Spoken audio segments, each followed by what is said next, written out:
Hi, today just going to have a quick chat about one of the great add-ons available for Runes of Magic called PB Info.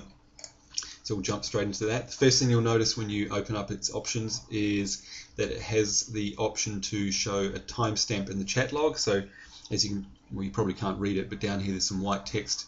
Every single line of chat has a timestamp, so that's great for private messages when you're away, etc., to see when they came in. Also, it allows you to show a clock tooltip up in the top. Normally up here it just tells you whether it's daytime or nighttime or whatever. This actually gives you the actual local time to you. Also shows you your online time, so your /play. Great little thing. Another neat little feature it has is a threat meter. I've currently got it set to hidden if I'm not in a party, so I'll change that, but that's it here. It's empty at the moment, but what happens there is that everyone in your party is listed, and obviously the person who has the most threat from a mob like aggro will be at the top of that list with the red sort of graph bar, and each party will descend down from there in order of lessening threat. So you can tell if your healer's got threat, for example. That doesn't come standard in the game. So that adds, PB Info adds that to the game, but I choose to hide that if I'm not in a party. One of the great things about PB Info are the tooltip options.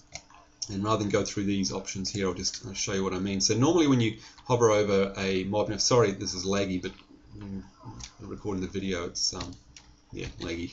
Anyway, hover over a mob or something, it just tells you their name. PB Info adds a lot to that. So if I hover over this person, for example, so Risa Chan there, I can tell for a start that she's a warrior and a priest. She's level 23 and 20 because, of course, Runes of Magic is dual classing. It shows me her health points and her rage in this case and her mana. So everything that I need to know about that particular person is displayed right on their tooltip. I don't even have to select them and have it come up here. So that's really handy, and again, there's another player there. Anyone I hover over, it'll tell me exactly what they're about, what levels they are, what classes they are, what type of energy or rage or whatever it is they use. Now this also extends to mining and to obviously fighting out in the wild, finding mobs, but we'll get to that in a minute. Another great thing that PB Info brings is the character portrait up here. You definitely won't be able to read this, but normally it just gives you a number like 100, which is just telling you it's at 100% of the health, the thing you've got targeted. But in this case, it's actually PB Info brings out the actual hit points as well as a percentage. So this NPC is showing to me as 179 out of 179 health and 100% health. Also, it changes their health bar to green, and when we're out in the wild, we'll see that will go steadily down from green. From green down to red as the mob gets more damage. So it's just another quick visual indicator of the health of a player or a mob. Really good.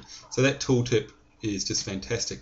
One of the best things about it, I'm just going to try and move here so we can see it. Best things about PB Info is the quest tracker though. The default quest tracker out of the box for Runes of Magic is just a list, and it's pretty horrible. This completely changes that, and you may be able to notice down the side here I've got some yellow and green numbers. That's showing me the level of the quest relative to my level. So for example, I'm level 15 at the moment, and it's showing me a level 12 quest is green, so obviously I'm going to probably get through that with no problem. Level 15 is yellow, etc. As I hover over the quests, it's actually giving me the detailed information about that quest. So for example, this one is saying go to the bar to ask this person about that person, return to another person, and explain what you've learned. So it's everything I need to know is there without having to open the quest log. For something more simple where I'm just having to kill a number of mobs like this one, it's saying defeat 5 bandits and 5 Silvermane hounds. While I'm on that topic, you'll notice there's some little, you definitely won't be able to read these, but there's some little red numbers. That's actually saying to me, hey, your bandits that you need to kill, you've killed 0 out of 5, and that's red because I've killed 0, as opposed to something like this down here, which is a cow beetle. It's green because I've got 8 out of 10 of those particular mobs needed. Orange here, 5 out of 20. So at a glance I can tell which ones I'm nearing completion on and which ones I need to work on. Also in the hover tooltip on the quest helper, it's telling me a whole bunch of information about what I get for the quest. So it says their reward in terms of XP, talent points and gold, so I know exactly what I'm going to get for that. It even gives me the quest NPC's name and their coordinates, because by default Runes of Magic has coords on its maps, which is pretty cool. If I do want to actually open the quest log for this though, and again this is a feature that is unique to PB Info, I can click on the name of the quest and that brings up the quest log. Now the quest log in Runes of Magic is pretty horrible, to be honest. It's only grouped by area and by level, but at least with PB Info's quest tracker I can quickly get to the details about whatever quest I wish. And removing or adding a quest is as simple as, if I want to add this particular quest, I just tick the little checkbox next to the quest listed there and it will now appear in the quest tracker. So there we go, that's probably enough talking about that. Let's go out and have a look out the front at what happens when we are dealing with mobs. One great thing about Runes of Magic, by the way, is getting around. Like, this city is pretty huge, takes a long time to walk around or ride around. They've got these teleporter people which you can teleport to various parts of the city for free. That's a great idea, really like that, saves on the walking. So we're going to teleport out to the front gate and head out the front and see if we can kill something. Once again, hovering over players instantly shows me exactly who they are, what classes they are, how much health they have. Very handy. So let's wander over here, take a look at some of these beetles. So here's a beetle.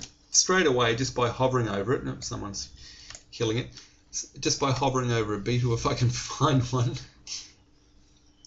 here we go, it's telling me obviously not only whether or not it's aggressive to me or not, but its health points, but also it's saying to me, hey, you've got a quest that needs that beetle. So without having to look in my quest log, and there it is, cow beetle, or anything like that, I can just simply hover over it and it says Council's request 8 out of 10. I know straight off the bat that I need 2 more of those beetles killed in order to fulfill that quest. There's a boar in the background there. It's not giving me any quest information. I obviously don't need anything from that particular one. So if we go ahead and no, someone else has got that. Let's try and find a beetle to kill.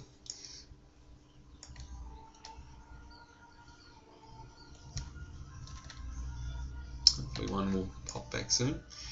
Even when they're dead there, I can see that I've got 8 out of 10 needed there.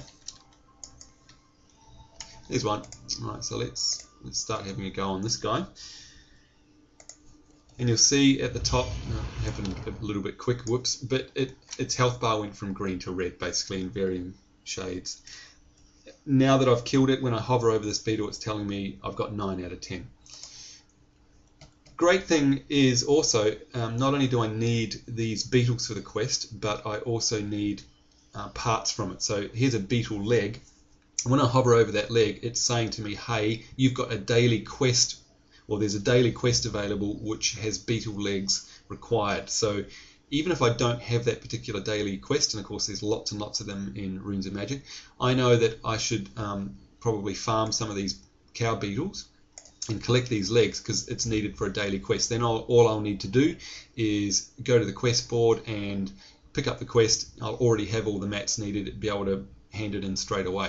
And I might want to get, in this case you need 10 of them, I might want to get 30 or 40 of them so I can get some really quick XP, which is good. So we'll loot those.